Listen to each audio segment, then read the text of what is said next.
अस्सलाम वालेकुम। आपको पता है कि कम से कम 5 प्लैनेट ऐसे हैं जिनको हम अपनी अर्थ पे रहते हुए बगैर किसी टूल की मदद के अपनी आँखों से देख सकते हैं। उनमें पहला प्लैनेट है वीनस, दूसरा है जुपिटर, तीसरा है सैटर्न, चौथा प्लैनेट मार्स है। उसके अलावा एक 5वां प्लैनेट भी है जिसको हम इसी अर्थ पे रहते हुए बड़ी आसानी के साथ बगैर किसी टूल की मदद के देख सकते हैं। वो है प्लैनेट अर्थ और उसके लिए आपको आसमान पे नहीं, नीचे ज़मीन पे देखना होगा। Just kidding.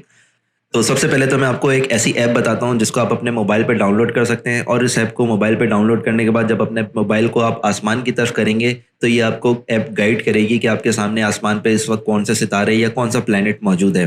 तो उसकी मदद से किसी भी प्लैनेट को लोकेट करना बहुत आसान हो जाता है।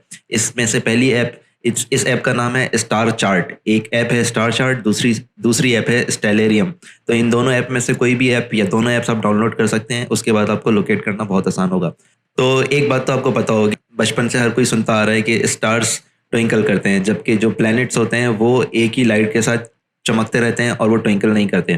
तो इस बात को जहन में रखते हुए आइए बाहर चलते हैं और बाहर जाके देखते हैं कि हम इस वक्त कौन से प्लैनेट्स को आसमान के ऊपर किस तरह आइडेंटिफाई कर सकते हैं। तो सूरज गुरूब हो चुका है कुछ टाइम पहले, और सूरज गुरूब होने के बाद जो सबसे पहला प्लैनेट हम देख सकते हैं वो वीनस है। इसको आइडेंटिफाई करने के लिए दो निशानियां, इसको देखना सबसे आसान है। पहली निशानी तो ये है कि ये सूरज गुरूब होने के फौरी बाद नज़र आता है और ये कुछ घंटों तक रहेगा आसमान पे, फिर ये गुरूब हो जाएगा। दूसरी निशानी ये है कि ये सबसे ज़्यादा ब्राइट स्टार है। नाइट स्काई में चांद के बाद जो सबसे ज़्यादा ब्राइट चीज़ होती है वो वीनस होता है। तो ये नाइट स्काई में आपको वीनस नज़र आ रहा होगा, ये प्लैनेट वीनस है। अब मेरे आसपास काफ़ी रोशनी है लेकिन उसके बावजूद मैं क्लियर अपने कैमरे में इसको देख सकता हूँ। जो दूसरा प्लैनेट है वो उसको भी देखना काफ़ी आसान है और उसका नाम है जुपिटर। वीनस के बाद आसमान पे तीसरा सबसे ब्राइटेस्ट स्टार है, यानी आसमान के ऊपर चांद, उसके बाद वीनस और उसके बाद जो सबसे ब्राइट स्टार नज़र आता है या प्लैनेट नज़र आता है वो जुपिटर है। तो इसको देखना भी बड़ा आसान है। आप आसमान पे देखें, वीनस के बाद जो सबसे ब्राइट स्टार आपको नज़र आ रहा है वो जुपिटर होगा। अब इस वक्त अगर मैं आसमान की तरफ अपना कैमरा करूं तो एक आपको वाइट सा डॉट नज़र आ रहा है, ये जुपिटर है। क्योंकि मेरा कैमरा की क्वालिटी इतनी अच्छी नहीं है, शायद इस वजह से आपको इतना क्लियर नज़र ना आए, लेकिन अगर आप गौर करें तो एक वाइट डॉट आपको नज़र आ रहा होगा आसमान के ऊपर, ये जुपिटर है। इस वक्त आसमान पे चांद के बाद, क्योंकि वीनस तो अब नज़र नहीं आ रहा है, इसलिए चांद के बाद सबसे ज़्यादा जो ब्राइट प्लैनेट इस वक्त मुझे नज़र आ रहा है वो यही है। अब अगर मैं एप्लीकेशन जो मैंने आपको बताई थी स्टार चार्ट यूज़ करूँ, ये ऑटोमेटिक मेरी लोकेशन को डिटेक्ट करेगा।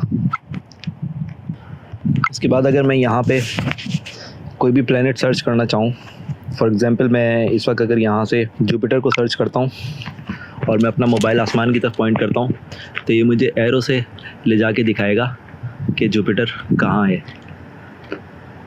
ये इस वक्त मुझे जुपिटर की लोकेशन दिखा रहा है और एग्जैक्ट इसी लोकेशन पे इस वक्त जुपिटर मौजूद है।